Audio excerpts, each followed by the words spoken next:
malam hari ini kita bisa berjumpa kembali dan bisa melanjutkan kajian-kajian yang semoga insya Allah istiqomah hingga nanti sampai waktu yang tidak bisa dibatasi. Salatullahi ma'asalamihi, mudah-mudahan tetap senantiasa tercurah dan terlimpah atas junjungan kita Khatamil Anbiya wal Mursalin Sayyidina Muhammadin Rasulullah sallallahu alaihi wasallam. Ikhwan akhwat fillah rahimakumullah, malam ini saya akan coba memberikan atau mengajak kita menelaah tentang kurban, sesuai dengan judul yang sudah disampaikan di grup WA. Ini yang akan kita bahas pada malam hari ini. Sebelumnya izinkan saya untuk terlebih dahulu memaparkan apa makna dari kurban itu yang sebenarnya. Kurban berasal dari bahasa Arab yang secara bahasa berarti berasal dari qoroba yaqrobu kurban, bentuk masdarnya. Qoroba yaitu telah mendekat, itu bentuk fi'il madhi kalau di dalam syarah ilmu nahwu ya. Yaqrobu ya mendekat, itu bentuk fi'il mudhari, artinya sesuatu yang sedang dan akan berlangsung, sedang atau akan berlangsung. Kurban itu bentuk masdarnya, yang berarti itu dalam bahasa berarti dekat. Secara istilah syar'iyah, kurban ini adalah melakukan sesuatu atau mempersembahkan sesuatu ya kepada Allah Subhanahu wa taala untuk upaya kita mendekatkan diri kepada Allah Subhanahu wa taala. Dan kurban ini lebih umumnya, secara umum dimaknai dengan mempersembahkan hewan sembelihan, ya, binatang sembelihan. Ya, oleh karena itu hari raya di mana ada aktivitas kurban di situ, ada syariat berkurban di situ, dinamakan Idul Adha. Idul ada ya'udu artinya kembali. Adha berarti penyembelihan. Ya, karena apa? Di dalamnya ada syariat untuk penyembelihan hewan kurban. Jadi mana nanti bagaimana tata cara kita dalam menyembelih kurban, hewan kurban. Ini insya Allah apabila waktunya nanti mencukupi, insya Allah akan juga kita sampaikan di sini. Ya, di dalam Al-Quran, ya, surat Al-Kautsar yang sering kita baca, ini adalah dalil tentang perintah untuk berkurban. Inna a'tainakal kautsar, sesungguhnya kami a'taina telah memberi kal kautsar kepadamu, al-kautsar yaitu nikmat yang sangat banyak.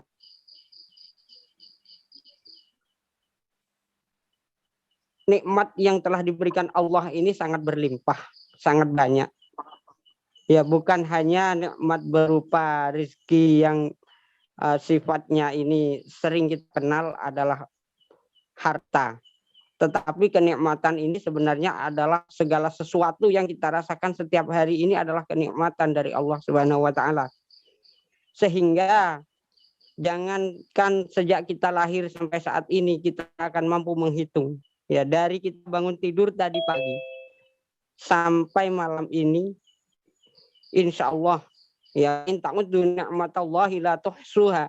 Apabila kalian ingin mencoba-coba menghitung nikmat Allah, maka niscaya kalian tidak akan mampu untuk menghitungnya.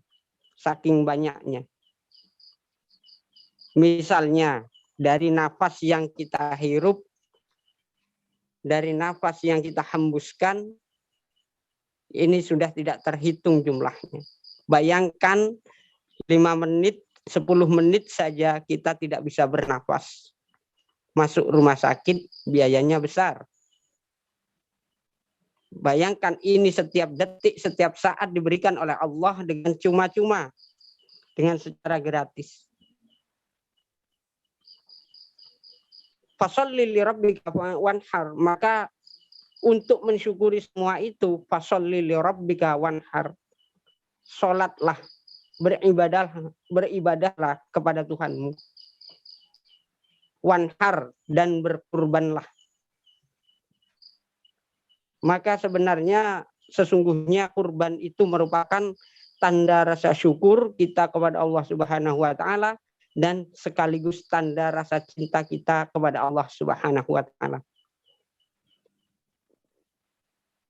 Dan dalam kesempatan ini pula saya ingin sedikit menceritakan tentang asal mula dari syariat kurban ini.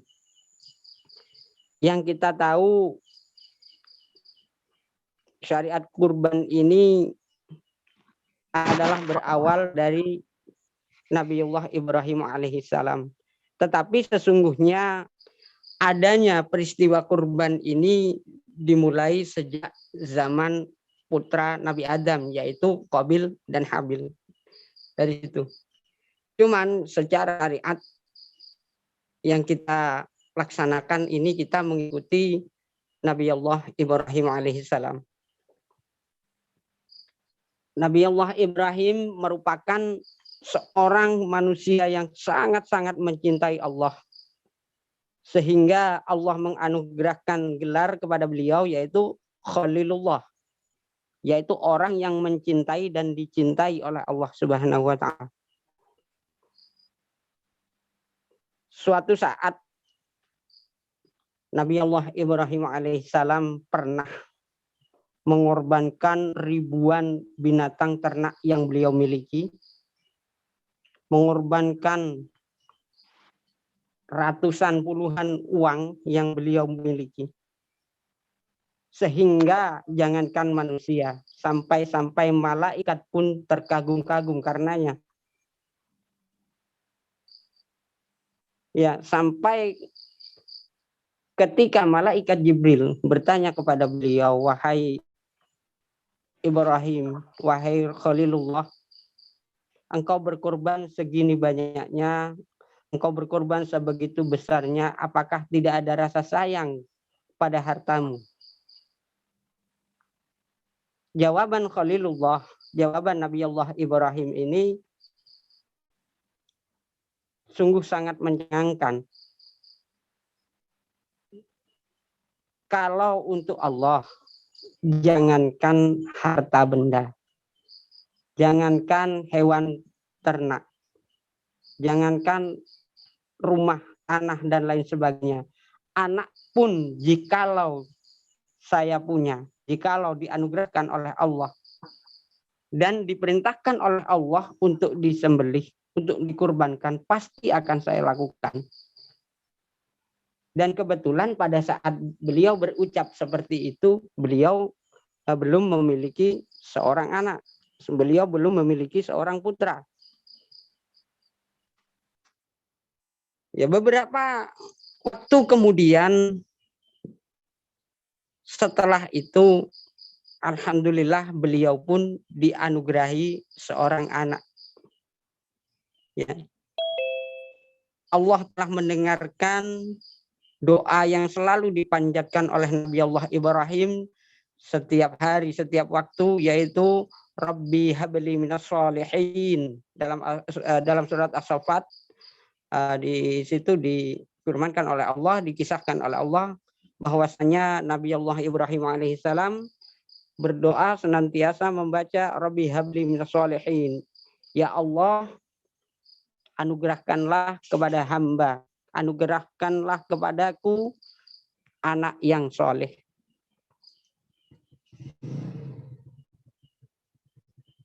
Kemudian Allah pun menjawab doa beliau, fabasyarnahu bighulamin halim. Ya, maka kami gembirakan dia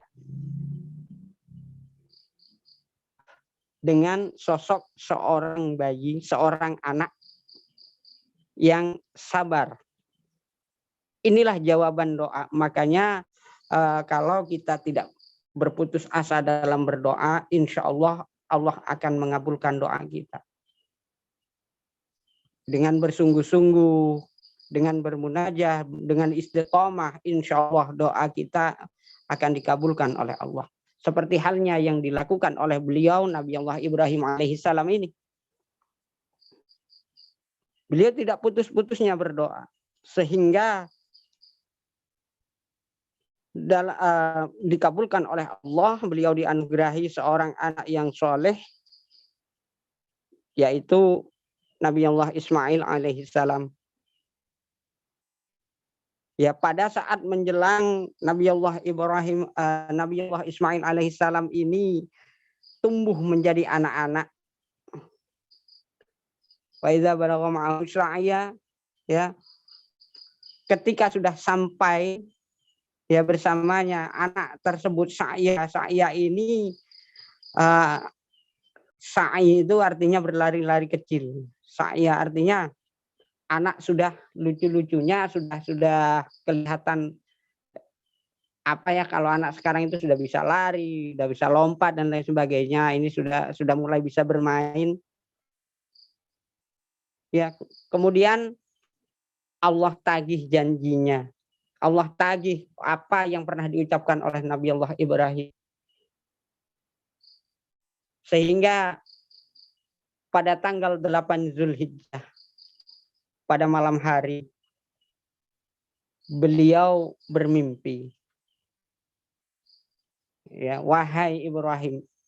Ya. Allah berucap kepada beliau, wahai Ibrahim, laksanakan nazarmu. Ketika terbangun beliau pun kebingungan, saya punya nazar apa? Diingat gitu ya. Sehingga disunahkan kita umat Islam pada tanggal 8 Zulhijjah itu untuk melakukan puasa sunnah, yaitu namanya puasa tarwiyah. Arti tarwiyah itu artinya berpikir mengingat-ingat. Ini untuk memperingati bagaimana ketika Nabi Allah Ibrahim ini seharian berpikir, saya nazar apa? Kemarin semalam itu yang berbicara kepada saya itu siapa? Allah ataukah setan? Malam berikutnya pada tanggal 9 Zulhijjah, kembali beliau bermimpi dengan hal yang sama dan kali ini lebih jelas. Wahai Ibrahim, laksanakan nazarmu. Nazar yang apa? Di situ dijelaskan di dalam mimpinya bahwasanya beliau ini pernah berucap begini.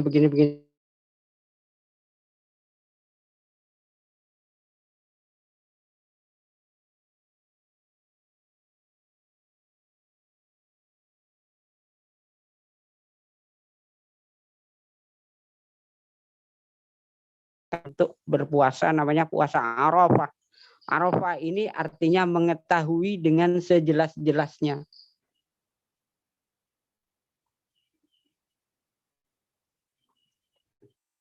Jadi di sini kita disunahkan berpuasa tarwiyah dan Arafah. Ini landasannya dari situ.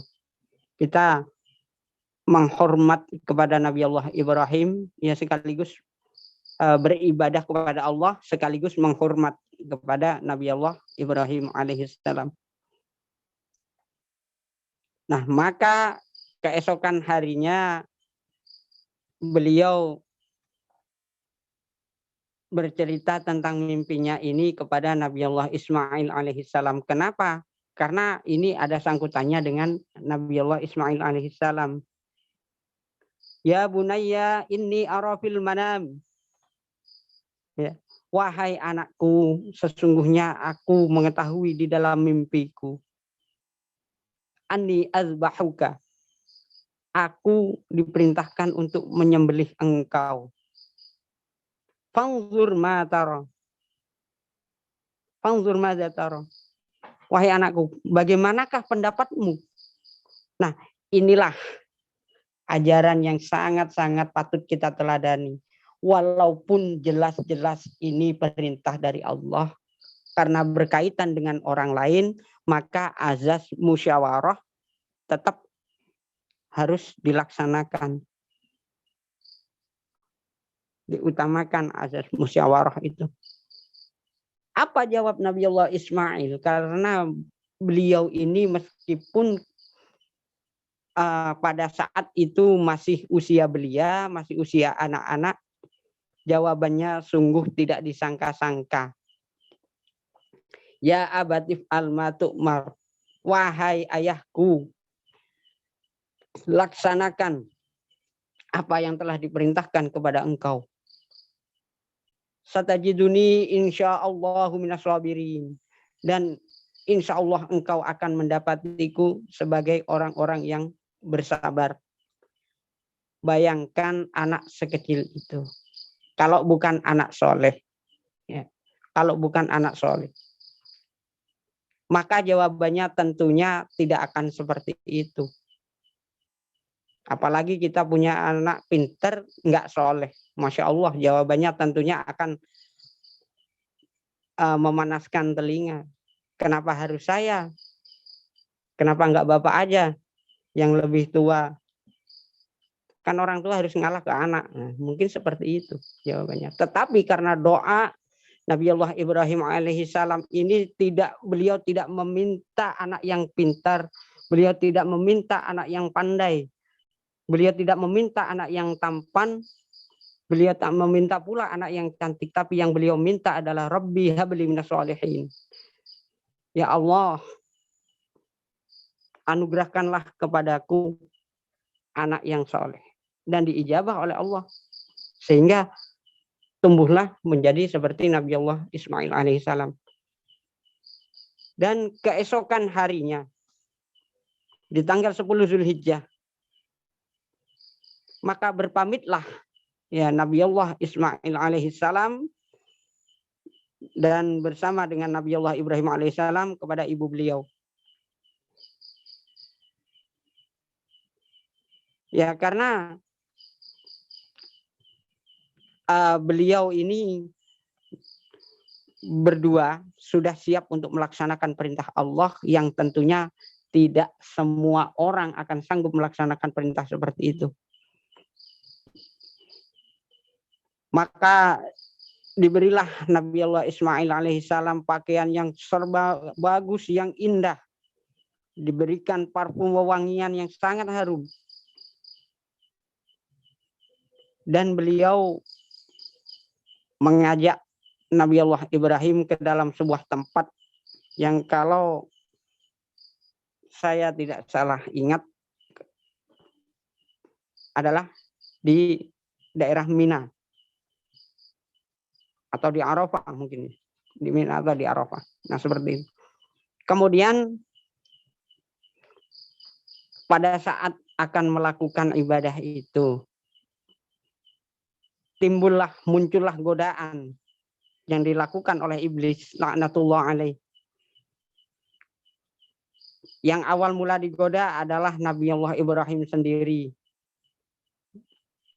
Digoyahkan mental beliau, wahai Ibrahim, apakah kamu tidak sayang anak yang selama ini kamu damba-dambakan, ternyata dengan setega itu akan kamu sembelih, akan kamu korbankan. Dan dengan kemantapan hati Nabi Allah Ibrahim alaihissalam menjawab, ini perintah Allah. Akhirnya diusirlah iblis. Kemudian kepada ibu beliau juga disampaikan dengan hal yang sama. Jawabannya pun sama. Maka kecewalah iblis. Kemudian pada Nabi Allah Ismail sendiri selaku yang akan dikorbankan. Masih kecil. Dikiranya mudah untuk tergoda. Mudah untuk kena mental kalau istilah anak zaman sekarang. Namun iblis ini terkejut. Ternyata Nabi Allah Ismail lebih mantap lagi. Langsung saja dilempari, diusir. Ikhsha ya la'in, pergilah kau wahai laknat. Diusir iblis, dilempar pakai batu sehingga diabadikan oleh kaum muslimin yang sedang melaksanakan ibadah haji itu melempar zumrah. Zumratul Aqabah, Zumratul Ula, Wusta dan Aqabah. Di situ menggunakan batu. Nah, inilah ya bapaknya soleh, anaknya soleh, ibunya soleh. Jadi sekumpulan orang-orang yang soleh. Nabi Allah Ismail alaihissalam tumbuh di tengah keluarga yang soleh, yang mencintai dan dicintai oleh Allah Subhanahu wa taala. Nah, kemudian singkat kata, setelah itu Nabi Allah Ibrahim alaihissalam mengasah pedang beliau dan dengan kata yang sangat mengharukan, Nabi Allah Ismail berpesan kepada beliau yang pertama agar supaya beliau mengasah pedang setajam mungkin. Sehingga apa? Sehingga Nabi Allah Ismail alaihissalam ketika pedang itu benar-benar mengenai leher beliau, beliau tidak merasakan sakit. Kemudian beliau meminta agar Nabi Allah Ibrahim alaihissalam tidak melihat kepada beliau pada saat penyembelihan. Karena apa? Nabi Allah Ismail alaihissalam tahu betapa sayangnya Nabi Allah Ibrahim kepada beliau.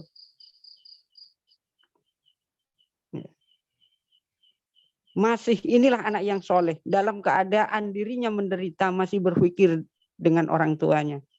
Masih memikirkan keadaan orang tuanya.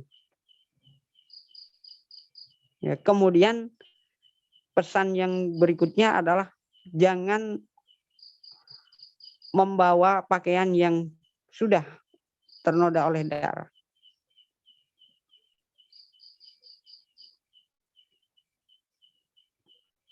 Nah, disinilah kesolehan seorang anak.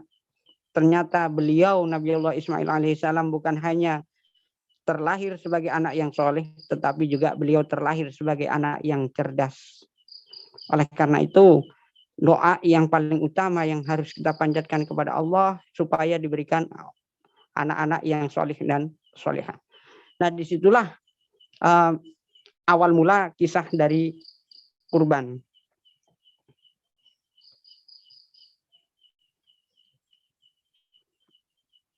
Mungkin untuk berikutnya, bagaimanakah tata cara kita berkurban?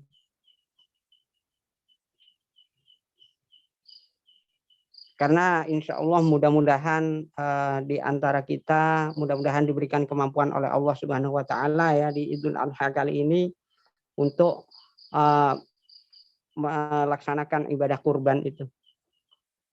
Ya, kurban itu merupakan satu kesunahan, ya disunahkan kepada setiap keluarga, diusahakan setiap tahun itu untuk berkurban. Ya tentunya dengan kadar kemampuannya, ya, dengan kadar kemampuannya.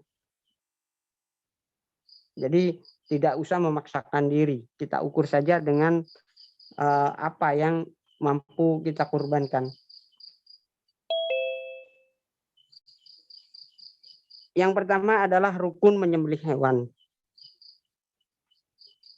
Yang pertama, yang menyembelih beragama Islam. Karena apa?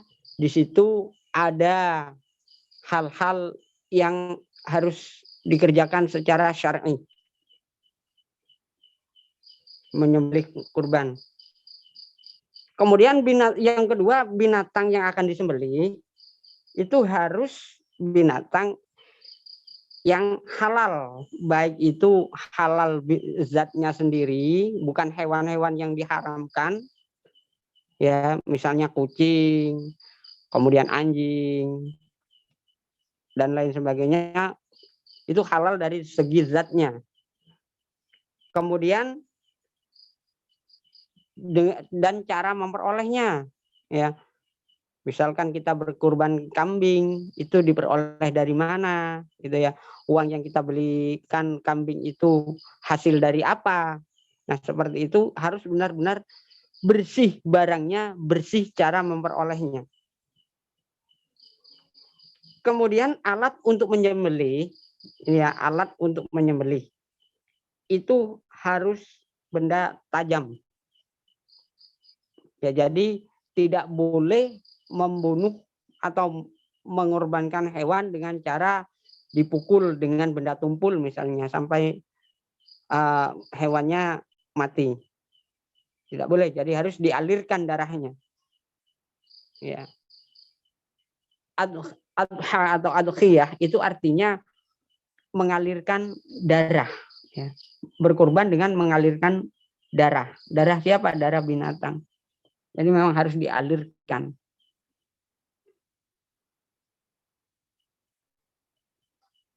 Kemudian rukun yang keempat, tujuan menyembelih adalah untuk mencapai ridho Allah. Jadi tidak boleh menyembelih untuk tujuan maksiat. Ya, misalkan untuk berhala atau untuk ritual-ritual apalah yang sifatnya itu syirik kepada Allah. Ya, innamal khamru wal maisiru wal ansabu wal azlamu rijsun min amali syaitan fajtanibuhu la'allakum tuflihun. Sesungguhnya khamar, berjudi, kemudian menyembelih atau berkurban untuk berhala, ya, termasuk itu, kemudian mengundi nasib adalah rijsun, adalah perbuatan yang najis dan merupakan perbuatan dari setan. Ya, diharamkan sekali. Jadi tujuan benar-benar untuk ridha Allah, ya misalnya untuk bersedekah kepada sesama, untuk berbagi daging kurbannya. Ini kan hal-hal yang memang tujuan utama daripada kurban itu sendiri. Nah, kemudian bagaimana tata cara penyembelihannya? Gitu kan. Tata caranya. Yang pertama menggunakan pisau yang tajam. Pisau di sini bukan berarti hanya pisau ya, bisa golok lah, atau kalau istilah di daerah saya itu wedung namanya. Ya, golok. Ya. Atau benda apapun yang tajam. Ya. Semakin tajam pisau semakin baik. Ya, senjata semakin tajam yang digunakan untuk menyembelih itu semakin baik. Karena apa? Inilah ya, Islam itu mengajarkan etika. Ya, jangankan kepada sesama manusia, kepada binatang pun perhatian kita sudah sedemikian itu.